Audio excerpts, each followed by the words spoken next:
महादेवी धरती की ओर मेरे प्रस्थान की भूमिका बन गई। मेरे मानव अवतार की घड़ी निकट आ गई। अब और विलंब नहीं कर सकता।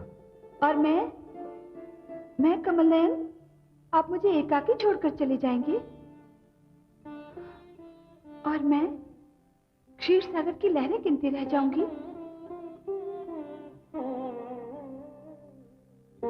नहीं देवी, जहां मैं वहां आप।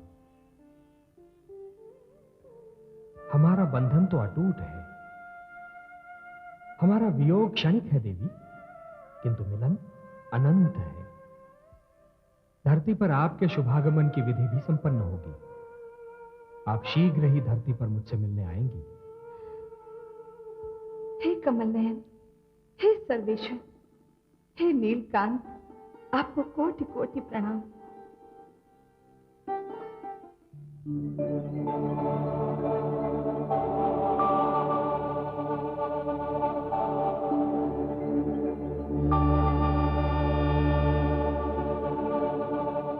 स्वामी,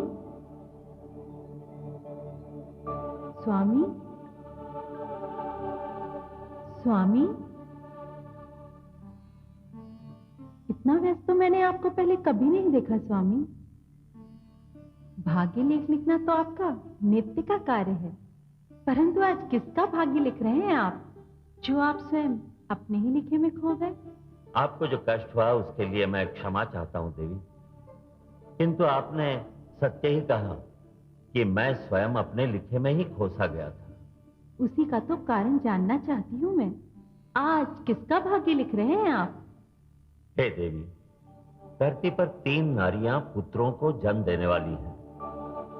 मुझे भाग्य तो समस्त पुत्रों का लिखना था, परंतु उसमें से एक अर्थात कौशल्या पुत्र का भाग्य रचते रचते मैं स्वयं आनंद विभोर होकर उसमें खो गया। हे देवी, कौशल्या पुत्र राम मानव रूप में वो देवता होगा जो मानव के परस्पर संबंधों का उदाहरण प्रस्तुत करेगा, ऐसा उदाहरण जो पहले किसी ने प्रस्तुत नहीं किया। हां देवी, मानव संबंधों की ऐसी परिभाषा, ऐसी व्याख्या जो युगों युगों तक मानवता का मार्गदर्शन करती रहेगी। राजा दशरथ की 3 रानियां गर्भवती हैं, ये तो मैं जानती थी, और ये जानकर स्वयं मुझे इतना आनंद आया कि मैंने ये निर्णय ले लिया कि राजा दशरथ के पुत्रों के जन्म के समय मैं स्वयं आपके साथ अयोध्या चलूंगी। अवश्य देवी, ये बहुत अद्भुत दृश्य है। देख रही हूँ स्वामी, राजा दशरथ की 3 रानियां अपने गर्भवती होने का समाचार एक दूसरे को सुनाना चाहती हैं, परंतु लाज ने उनकी वाणी पर अंकुश लगा रखा है।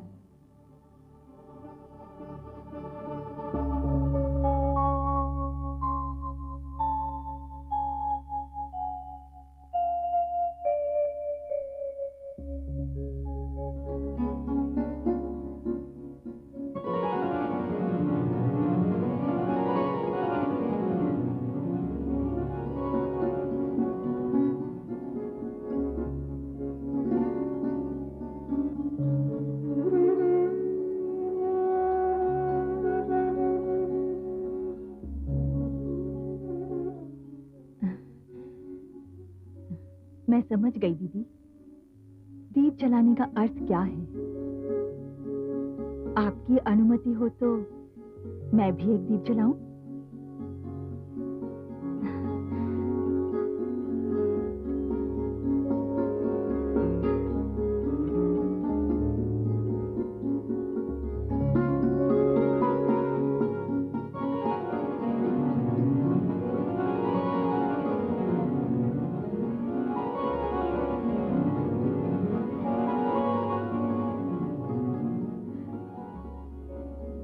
महाराज के भवन को प्रकाशमय बनाने में मैं भी अपना योगदान देना चाहती हूँ।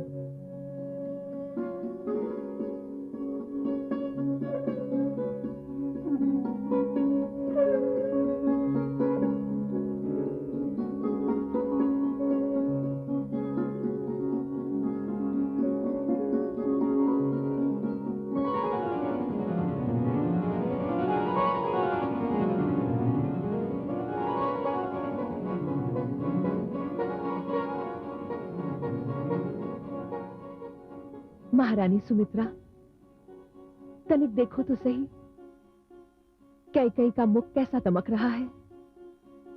मेरी तो आंख नहीं ठहर पा रही इसके सुंदर मुखड़े पर।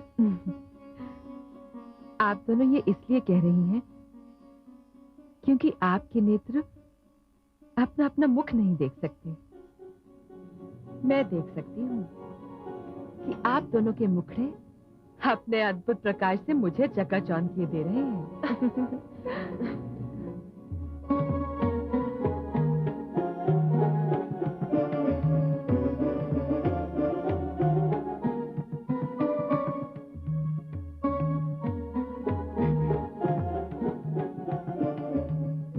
दीपक तो इस भवन में रात्र प्रज्वलित होते हैं, किंतु आज आप तीनों के दमकते मुखमंडल देखकर तो लगता है कि इन दीपकों की कोई आवश्यकता ही नहीं। आज इस भवन में ऐसा उजाला है मानो धरती पर सूर्य और चंद्रमा उतर आए। महाराज, यदि नहीं उतरे तो उतरने वाले हैं। आपकी तीनों रानियां ऐसे सपुत्रों को जन्म देने वाली हैं जो इस धरती पर सूर्य और चंद्रमा के समान होंगे। आपके पुत्र केवल अयोध्या पर ही नहीं, पूरे संसार पर राज करेंगे। हाँ, ईश्वर करे आपके मुख से निकले शब्द सार्थक हो जाए।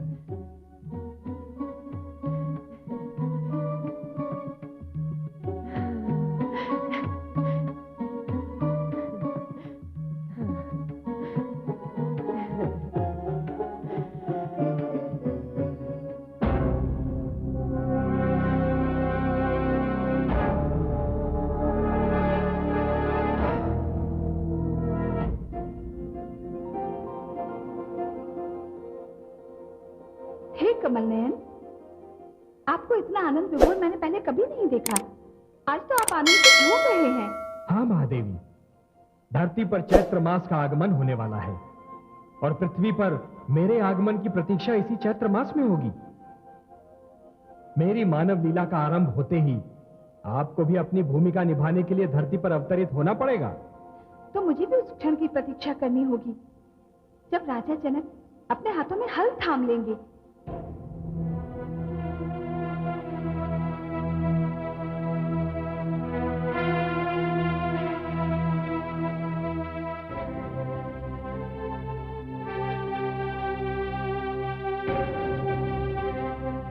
प्रणाम राजगुरु। आयुष्मान भव। विराजिए।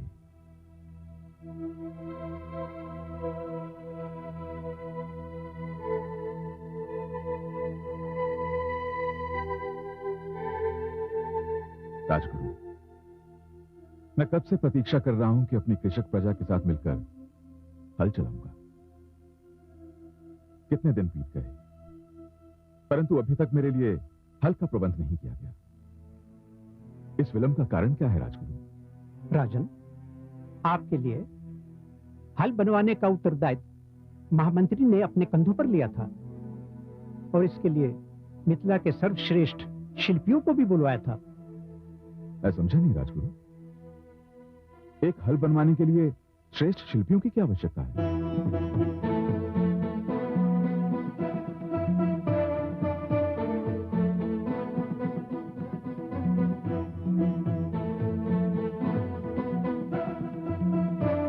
मिथिला नरेश की जय हो।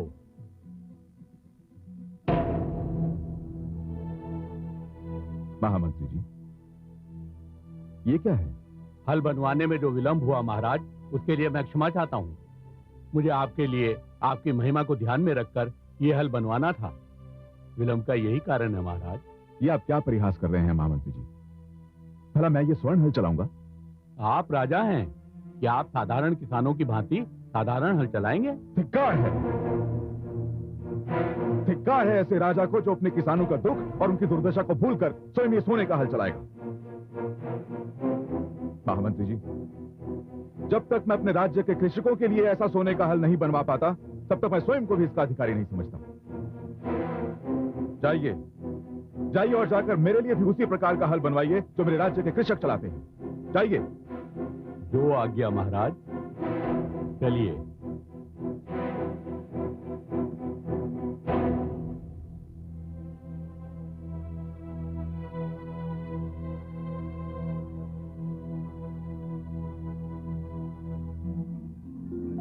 देखा आपने महादेवी, देखा आपने प्रजापालक राजा जनक को। उन्हें अपनी प्रजा के सुख दुख का कितना ध्यान है। इसी कारण तो उन्हें जनक अर्थात पिता कहा जाता है। हर राजा को ऐसा ही होना चाहिए महादेवी। जो राजा स्वयं को प्रजा के सुख दुख से दूर रखते हैं, प्रजा की समस्याओं को अपनी समस्याएं नहीं समझते, उन्हें धिक्कार है।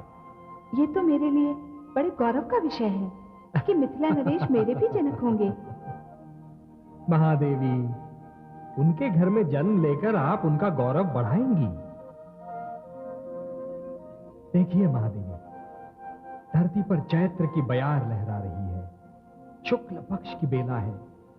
मुझे अनुमति दीजिए महादेवी, मुझे अनुमति दीजिए। अभी तो मुझे समस्त देवलोक का भ्रमण करके एक एक देव से विदा लेनी है। धरती पर मेरी मानव लीला का प्रथम चरण अयोध्या से प्रारंभ होगा।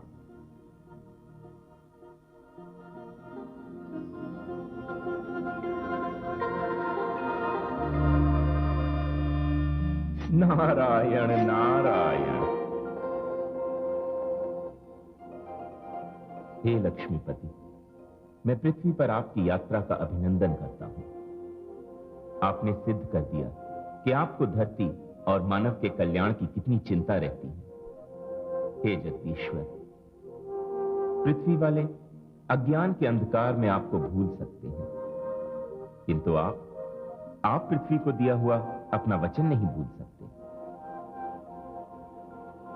ओम पूर्णमदः पूर्णमिदं पूर्णात् पूर्णमुदच्यते पूर्णस्य पूर्णमादाय पूर्णमेवावशिष्यते।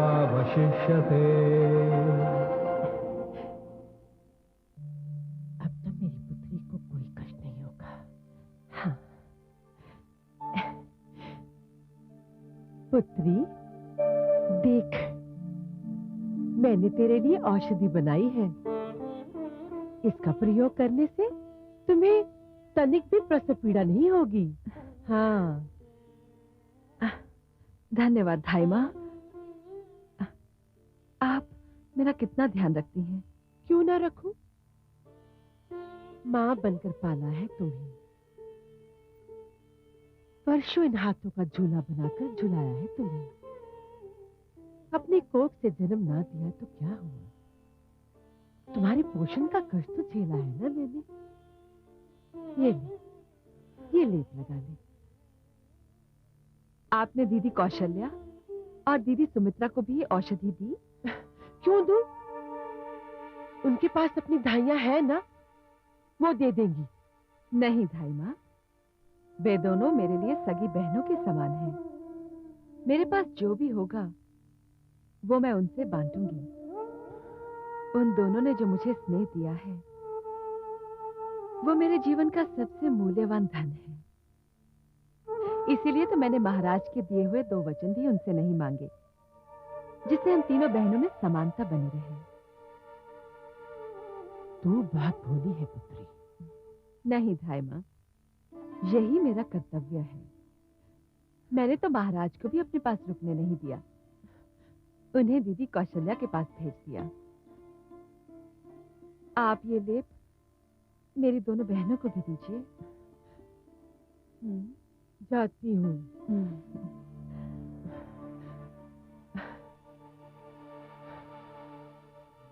तू तो निरी मूर्ख है पुत्री, परंतु मैं तुझे पटरानी बनाकर ही छोड़ूंगी।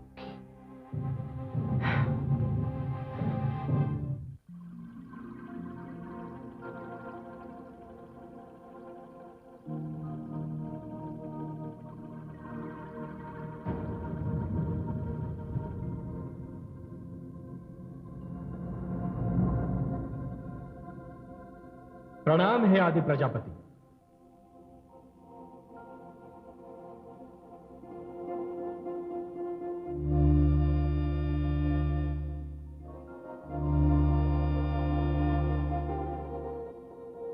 आपके जाने से पृथ्वी का अवश्य कल्याण होगा, किंतु हमारे देवलोक सूने हो जाएंगे। हम तो उस क्षण की प्रतीक्षा करेंगे जब आप मानव लीला समाप्त करके लौटेंगे। हे ब्रह्मा, धरती पर जन्म लेने का आनंद ही कुछ और है। जो कार्य मैं वामन अवतार लेकर पूरा नहीं कर सका, उसे इस अवतार में अवश्य पूरा करूंगा। यह मेरा पूर्ण मानव अवतार है। जिस मानव का स्वयं आपने निर्माण किया है आदि प्रजापति, उस मानव के जीवन के लिए आदर्शों और मूल्यों का निर्माण करने में जा रहा हूं। उसके जीवन के कल्याण के लिए मर्यादा स्थापित करने जा रहा हूं। मुझे विदा दीजिए। हे सर्वेश्वर, धरती आपकी प्रतीक्षा कर रही है।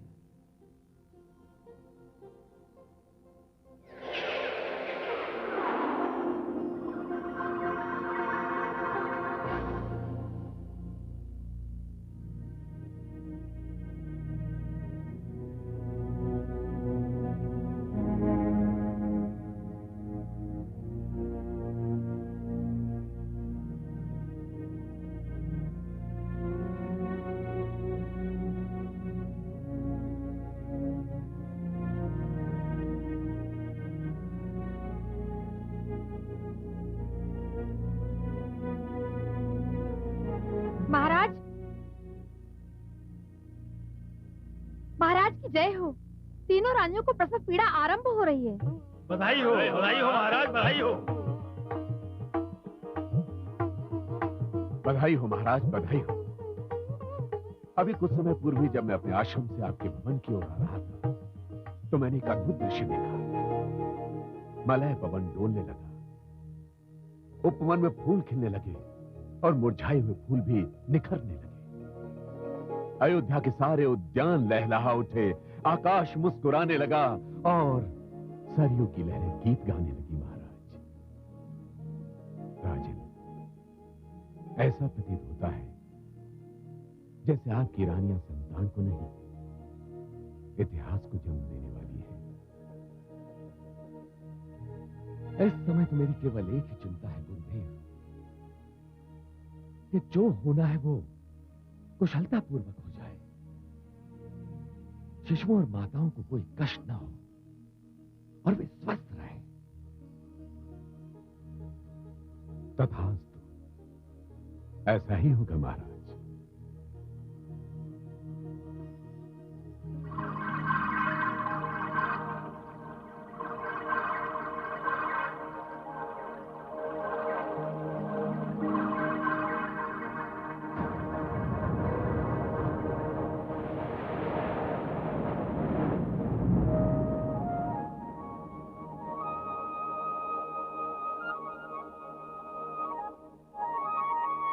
हे लक्ष्मीपति, आपके धरती पर अवतरित होने का शुभ समाचार सुनकर हम सभी देवताओं ने निर्णय किया है कि हम भी धरती पर जन्म लेंगे और आपकी लीला में यथाशक्ति योगदान करेंगे।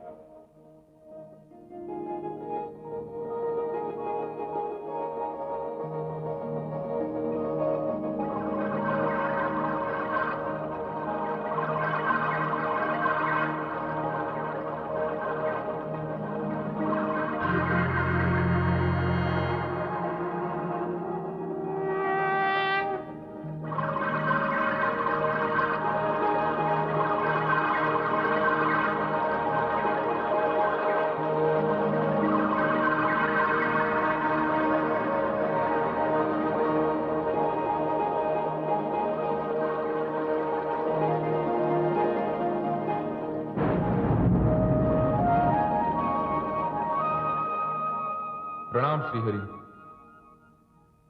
प्रणाम भोलेनाथ। आपके इस अवतार से धरती धन्य हो जाएगी।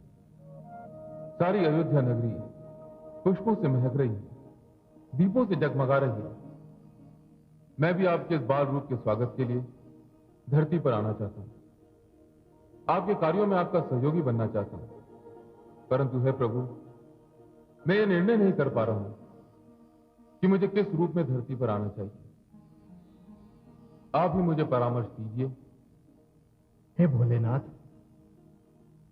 देवर्षि नारद ने क्रोध में आकर मुझे एक शाप दिया था कि कभी मुझे वानरों से सहायता मांगनी होगी। भोलेनाथ, उचित यही होगा कि आप कृपया वानर रूप में अवतरित हों, जिससे देवर्षि नारद का शाप रूपी ऋण उतर जाए।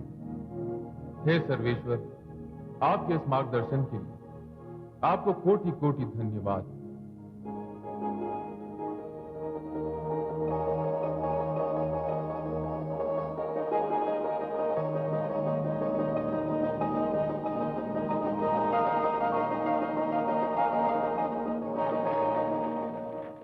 ओम भूर्भुवस्वः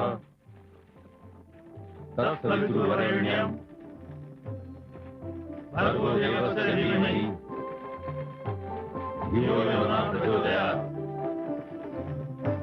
ओम भूर्भुवस्वः तत्सवितुर्वरेण्यं भर्गो देवस्य धीमहि।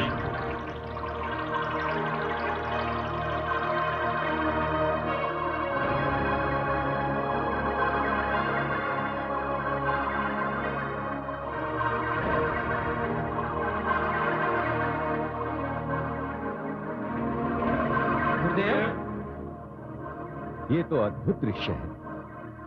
ये कैसा चमत्कार है। धरतीवासियों की पुकार सुन ली गई है। ईश्वर धरती पर आ रहे हैं। आओ उनके आगमन का स्वागत करें।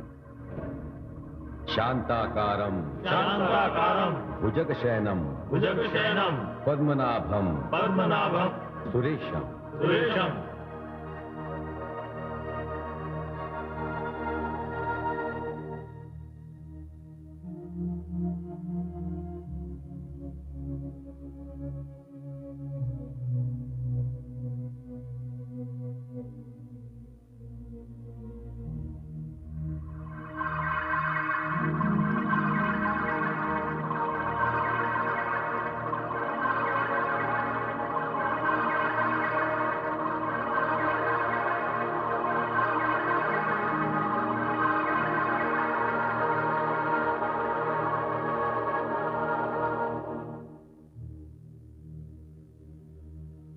ये कैसा प्रकाश पुंज था गुरुदेव?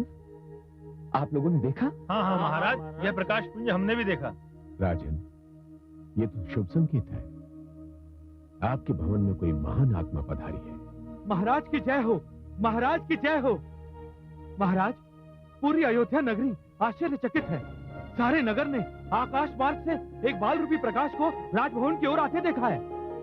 पूरे आकाश में सुंदर सुंदर रंग दिखाई दे रहे थे और सारे नगरवासी महाराज के आंगन में संतान की किलकारी गूंजने की प्रार्थना कर रहे हैं। मात्र नगरवासियों को ही नहीं राजन, अभी तो पूरे संसार को एक शुभ समाचार मिलने वाला है। अयोध्या वासियों से कहा जाए कि वो उत्सव की तैयारियां करें। जो आज्ञा महाराज।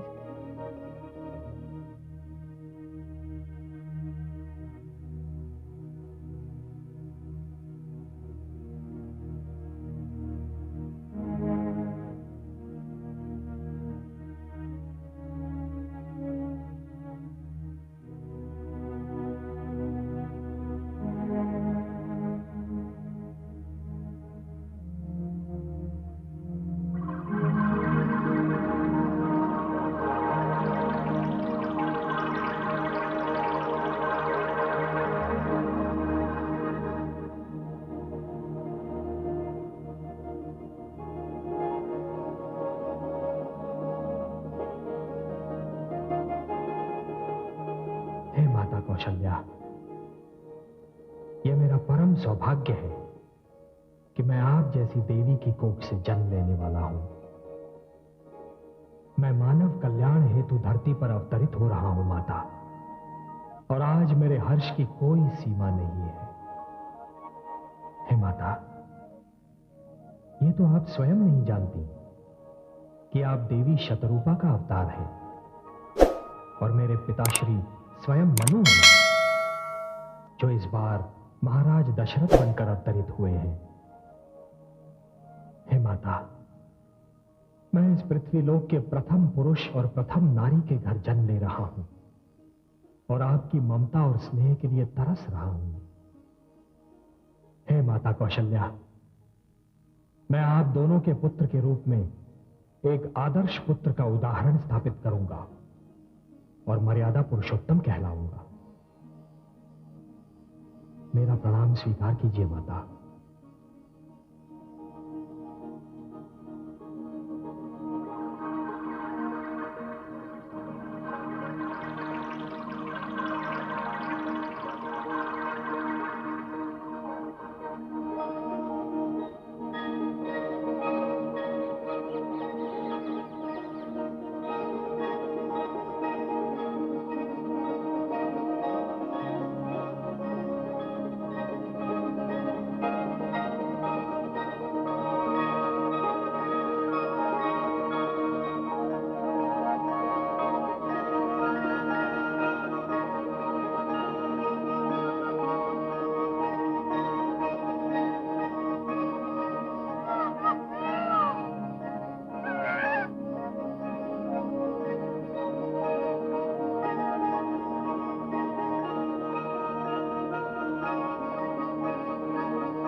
जय हो महाराज।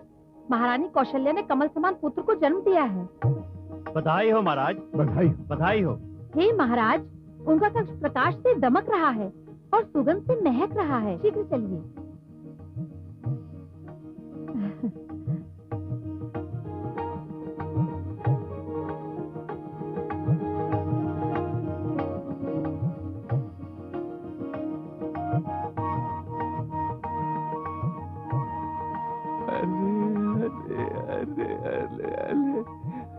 मेरा पुत्र, मेरा नन्हा मुन्ना प्यारा सा पुत्र, मेरे लाल, मेरी आंखों का तारा, मुझे पिताश्री कहकर पुकारने वाला मेरा पुत्र आ गया। तू हे ईश्वर, हे परमेश्वर, तूने मुझे पुत्र रत्न प्रदान कर मेरे जीवन की अमावस को पूर्णिमा के चंद्र सा जगमगा दिया। मैं धन्य हो गया प्रभु, अयोध्या धन्य हो गई। मेरा पुत्र, मेरा उत्तराधिकारी, मेरे लाल।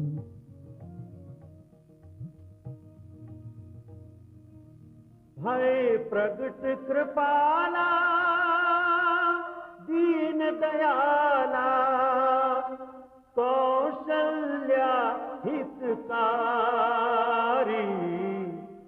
हर्षित महतारी, मुनि मनहारी, अद्भुत रूप विचारी, लोचन अभिरामा, तनु घन श्यामा, निज आयुध भुज चारी, भूषण बनमाला, नयन विशाला, शोभा सिंधु खरारी। प्रिय, देखिए तो हमारा पुत्र कितना सुंदर है।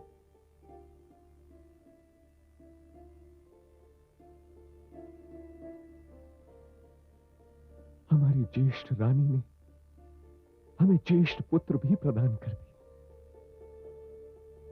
आपने हमारे जीवन को एक सुखद कोलाहल से भर दिया है प्रिय। आपने हमारे रघुकुल को वो दीपक प्रदान कर दिया जिसके प्रकाश में हमारा वंश यहां से आगे बढ़ेगा। प्रिय, आप चाहें तो इस समय हमसे कुछ भी मांग सकती हैं, कुछ भी। मुझे जो मांगना था बिन मांगे मिल गया। आपके अधरों पर जो मुस्कान है, नेत्रों में जो चमक है, मुख पर हर्ष की जो लालिमा है, मैं ईश्वर से वही मांगा करती थी। आज आपको देखा तो लगा भगवान ने मेरी सुन ली, मुझे सब कुछ दे दिया। प्रणाम महाराज। प्रणाम महारानी जी। महर्षि और महामंत्री जी पधारे हैं।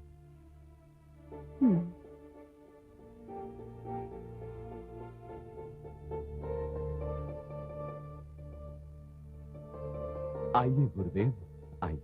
प्रणाम गुरुदेव। सौभाग्यवती। मैं धन्य हुआ।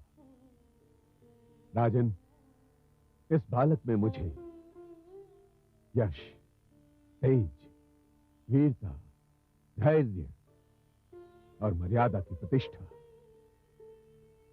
तथा चरित्र की महानता का बाल रूप दिखाई दे रहा है। अब मुझे ज्ञात हुआ कि अयोध्या में अचानक ही वसंत क्यों छा गया था। उसका कारण क्या था? गुरुदेव, एक संतानहीन पिता को पुत्र जन्म पर जो हर्ष होता है वो तो मुझे है ही, किंतु न जाने क्यों मुझे ऐसा लग रहा है कि मेरा ये नवजात शिशु पुत्र से कुछ बढ़कर है।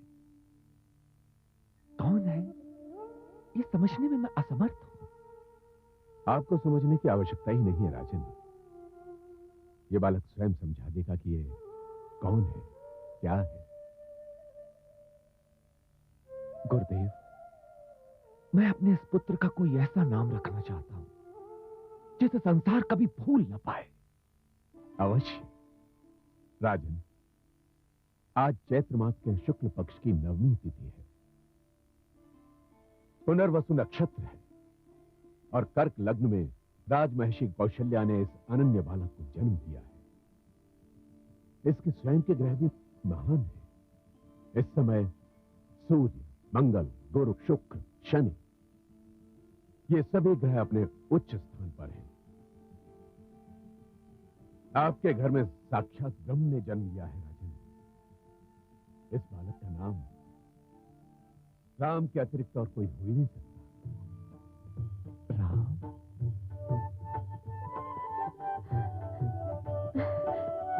राम, राम।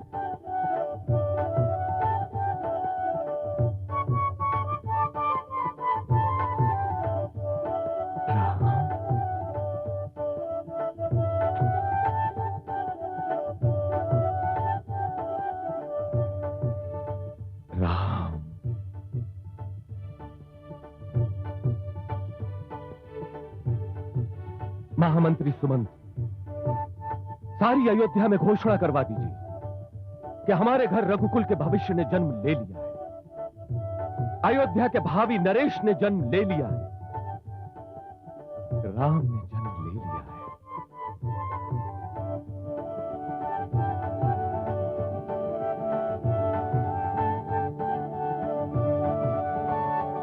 छोटी रानी, राम आ गए। अयोध्या में राम आ गए। हमारी अयोध्या में श्री राम आ गए। राम आ गए?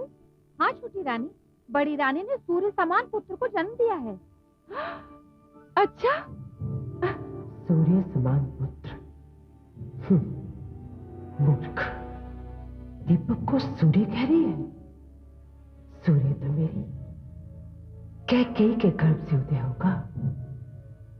उसने उदय होने में विलंब अवश्य कर दिया है, पर जब वो निकलेगा तो सारे दीपक उसके प्रकाश के आगे मंद पड़ जाएंगे। उसका नाम राम रखा है? हाँ छोटी रानी, महर्षि ने उसका नाम यही रखा है। कितना प्यारा नाम है। हम सब तो ये नाम सुनते ही झूम उठे। राजभवन में चारों ओर राम के ही नाम की माला जप रहे हैं लोग। मुझसे रहा नहीं जा रहा है। मैं भी तो देखूं अपने राम को। मुझसे धैर्य नहीं हो रहा है। चल, मुझे ले चल वहां। अरे अरे, तुम्हें अपनी अवस्था का तनिक भी ध्यान नहीं? इस अवस्था में जो झटके से उठना बैठना, दौड़ने भागने का प्रयास करना हानिकारक हो सकता है। दाई माँ, इस समय मेरे हर्ष की कोई सीमा नहीं है। मैं अपनी बहन के पुत्र के दर्शन किए बिना नहीं रह सकती। आप जानती हैं राम ने मुझे क्या बना दिया है? क्या बना दिया है जो तुम इतनी उतावली हो रही हो? दाई माँ, राम ने मुझे माँ बना दिया है और जब तक मैं उसका मुख नहीं देख लेती मुझे चैन नहीं मिलेगा। चल चल, मुझे अभी वहां ले चल। चल।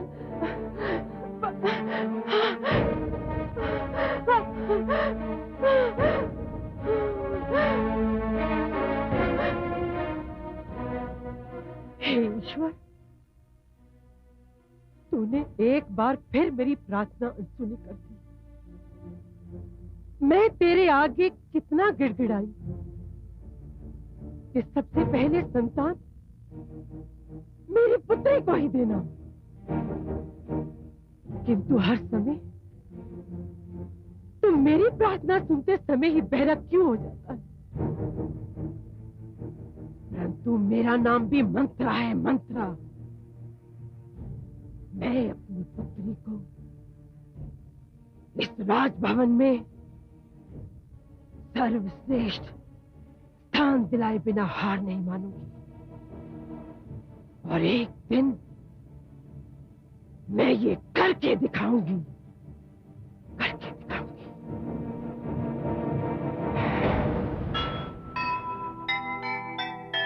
राम लला के जन्म पर झूम उठा संसार, धरती से आकाश तक छाया हर्ष अपार। सुखद सूचना से हुए सब आनंद विभोर, उनको कैसे सहन हो जिनके मन में चोर, जिनके मन में चोर।